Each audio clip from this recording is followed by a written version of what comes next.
Hello and welcome to another exciting episode of In the Zone. This time, Flamesgrace from Octopath Traveler. A good day to you. When I was thinking about choosing a town from Octopath for In the Zone, Flamesgrace was the first one I thought of. One of my main goals within the zone was to take a look at the types of zones in video games, to be able to spend some time with them and to be able to show them off, and talk about why I think specific ones work and why some other ones didn't. I think Flamesgrace as a zone works really well, especially in the form of a, snow-covered town with ice everywhere. The soundtrack really conveys the idea of a nice, calm town covered in snow. All the people are in very obvious snow-type gear. You have frozen barrels with weapons in them by the weapon shop, but the barrels themselves are covered in ice and frost because they've been sitting out. Even the steps on the buildings are snowed over, and very, very, very good work done on the textures there just to make it really stand out. So that even just looking at those, you say, yep, the snow's been falling for a while here. You have this little gathering of snow at the bottom of the steps here. Little details like that do so much to sell you on the idea of a frozen town. And as we get into some other areas of the town here, you'll see there's even more like that. This path back here that leads you up on top of the mountain. This mountain's very important in the story. But look at this little mountain covered in frozen flowers and the light beaming in down from above on the shot of the cathedral here in Flamesgrace, which is the biggest, most important building in the town. It's front and center right there. If you start as Ophelia, this is where you start. And you come down from the mountain to get to the rest of the town. Even the trees, very good texture work done on the trees as the wind is blowing through them there.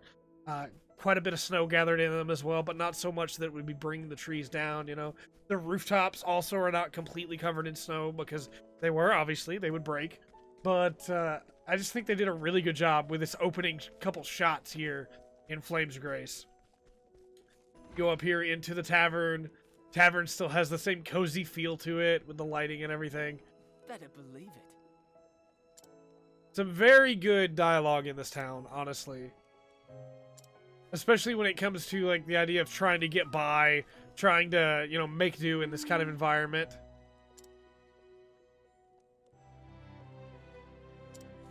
Really does a lot to sell you, again, on that this is just a town. We'll check out the cathedral last. I want to save that. But you have knights, because, again, this is the place where the Order of the Knights of Ardante are stationed. You have some nice little houses here. And, again, dialogue based around the environment. Very important when selling the idea of a town. And a world. I didn't even realize this was a quest that I missed at some point.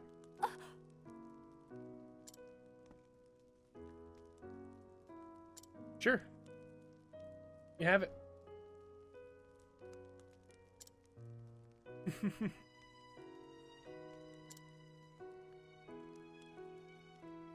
That's really cool, actually. Because she was complaining about the cold.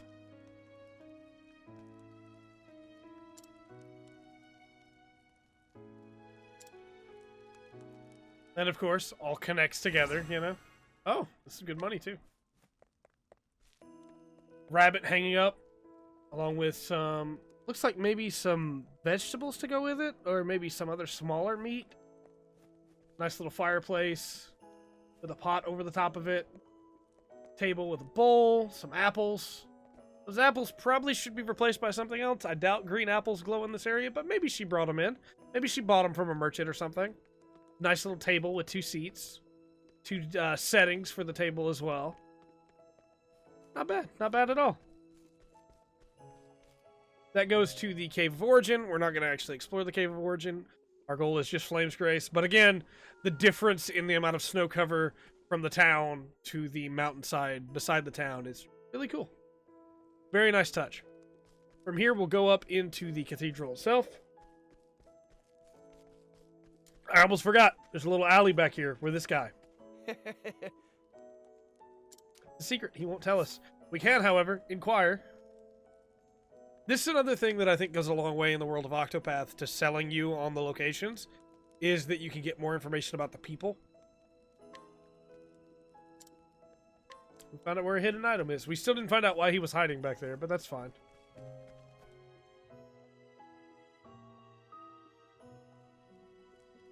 And then we get the actual area around the cathedral. The little house over here that I think, based on our map, has a quest as well. Oh, yes, the prison.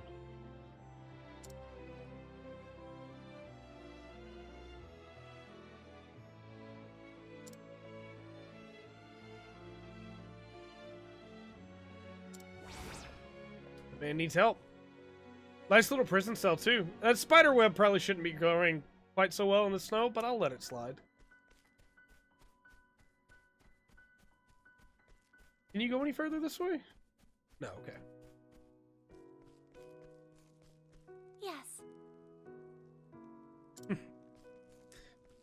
In the actual cathedral itself, very, very, very pretty. Really nice architecture. I like that this path is just blocked off by snow, that clearly they cleared off the path into the cathedral by moving it to the sides, which is a really nice touch, and also a very good way of blocking your path without just putting up more fences that wouldn't make sense to be right here. The statues aren't bad either. I think it would have been nice if they'd been mirrored so that they faced opposite directions, but hey, it's fine. It does the job. How'd you do? Great Cathedral of Flamesgrace.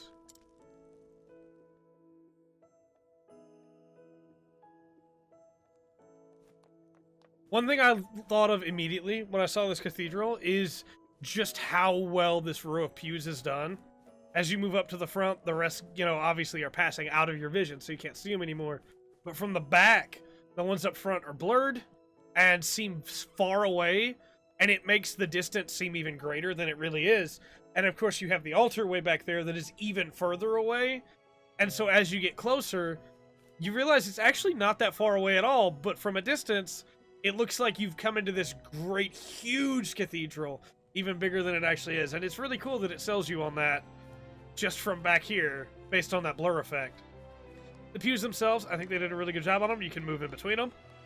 You cannot sit at them, unfortunately. Would be really cool, but not bad. Not bad at all.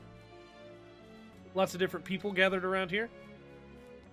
Go behind the altar. Good day.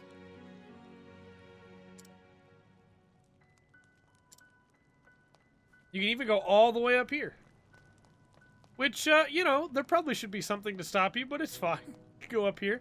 Check out this cool window back here. These nice side windows. I do like, too, how they actually put in the effort to make sure the lighting is coming in from there when they could have just relied on the flame. And the fact that your characters are tinted blue when they're behind the flame or beside the flame because it is a blue flame. Those are some really nice details. You can even make out a little bit of an insignia on the front of the flame here. Front of the actual brazier that holds it. But, oh, a chest that I missed! Herb of Valor, you know.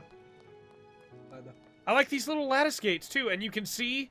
You can't really see it when my character's in the way, but you can see the sides of the gate that would have been blocking you from coming up here on each side, which is really cool. I love it when games have that level of detail. They don't have to have it, so it's really cool that they did. These little side passages here that, again, don't really have to... There's another chest we missed, man! Don't really have to be here, but they are, and that's really cool. We helped this kid find his mom. It was really cool. Another side path down here. I'm positive I got that chest before, but okay. Another healing grape. It has these little side rooms here that are really cool.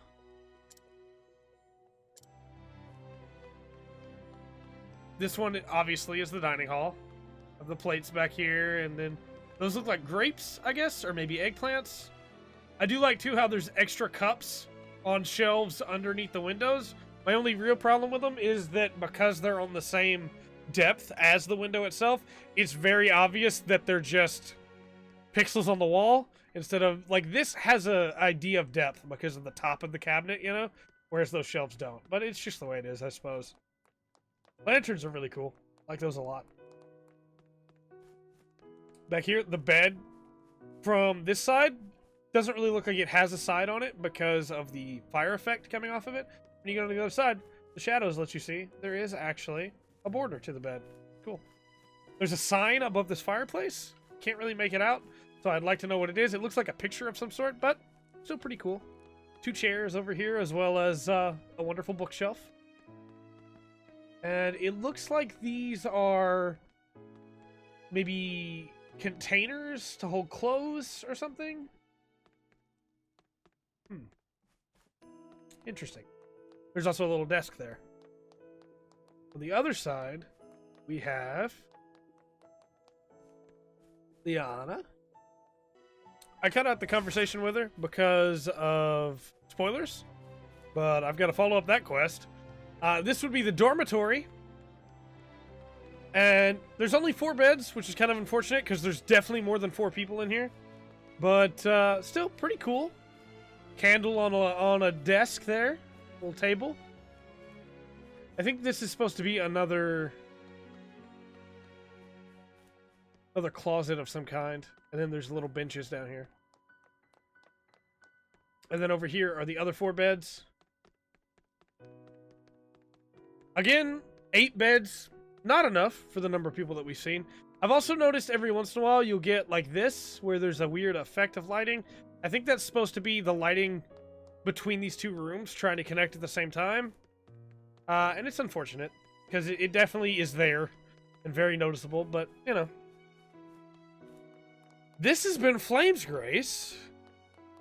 If you'd like to see more of these shorter analytical style in the zones, let me know. And let me know what games you'd like to see me cover a zone from. But until next time, I've been Trey. This has been the Full Spectrum. And remember to always enjoy the full spectrum that Flamesgrace has to offer.